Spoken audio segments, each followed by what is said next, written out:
What are the signs of a failing Mini Cooper power steering pump in Dallas? Power steering pump in Mini is used for moving fluid from a reservoir into the steering gear. Moreover, it governs the pressure of the fluid and allows you to move your steering wheel easily, smoothly. Steering pump is a hydraulic pump that pressurizes the fluid by rotating at high speeds. If the power steering pump has failed, then the steering wheel feels hard in your hand. The following points define the signs of failed power steering pump in Mini Cooper. Stiff steering wheel. In a Mini Cooper, the power steering pump is making the steering easier to handle.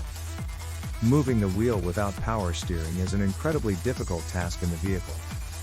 Squealing on startup. When the power steering has failed, you will hear a loud squealing noise when you start the car.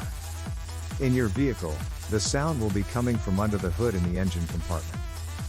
Groaning noise. Groaning noise is produced from the Mini Cooper when you are taking turns. If the steering rack and lines suffer from extensive damages, then it will make a groaning noise. Whining noise. When it comes to power steering, you notice a whining sound from the power steering unit.